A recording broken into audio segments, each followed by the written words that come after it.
100 জনের মধ্যে আমি হাতে গুনে বলে দিতে পারবো 5 জন এসে শুধুমাত্র কথা বলে যে ভাই আপনার ওই নাটকটা ভালো লাগছিল, কিন্তু 95 জন মানুষ ছবি আর ভিডিও করতে আসে, যেটা খুব কষ্ট দেয় আমাদেরকে। আমি একটু ভক্তদের প্রসঙ্গে জানতে চাই। ভক্তরা তো অনেক ধরনের পাগলামি করে আপনাদের নিয়ে, তারকাদের নিয়ে। আমিও দেখেছি আপনি কোথাও গেলে একদম ভিড় লেগে যায়। তো কিছু পাগলামির গল্প শুনি দু একটা। পাগলামির গল্প কি মানে খ্যাতির বিড়ম্বনা। খ্যাতির বিড়ম্বনা। একটা জিনিস আমি বলতে চাই, সেটা হচ্ছে যে রিসেন্ট ইয়ার্সে যেটা হচ্ছে, ফেসবুক আসার পর থেকে বা ফেসবুকটা বেশি ম্যাস লেভেলে চলে যাওয়ার পর থেকে যেটা হচ্ছে, এবং ফেসবুকে মনিটাইজেশন আসার পর থেকে যেটা হচ্ছে,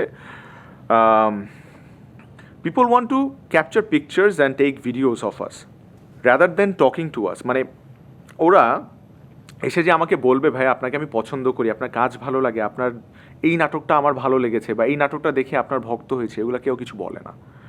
এটা এটা খুব পীড়া দেয় আমাদেরকে, এটা খুব কষ্ট লাগে ভাইয়া। কষ্ট লাগে কেন? বিকজ হচ্ছে বা আমি অনেক সময় দেখি যে অনেকে ছবি তুলতে আসে, ভিডিও করতে আসে, কিন্তু তার নামটাও হয়তো অন্য নাম বলছে।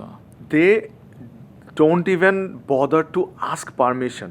এরকমও কিছু মানুষ আছে যে এসে ক্যামেরাটা মুখের সামনে ধরে ফেলে, কিন্তু একটাবার পারমিশন নেয় না।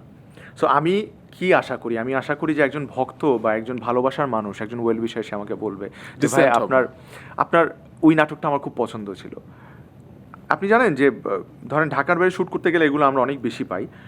100 জনের মধ্যে আমি হাতে গুনে বলে দিতে পারবো 5 জন এসে শুধুমাত্র কথা বলে যে ভাই আপনার ওই নাটকটা ভালো লাগছিল, কিন্তু 95 জন মানুষ ছবি আর ভিডিও করতে আসে, যেটা খুব কষ্ট দেয় আমাদেরকে।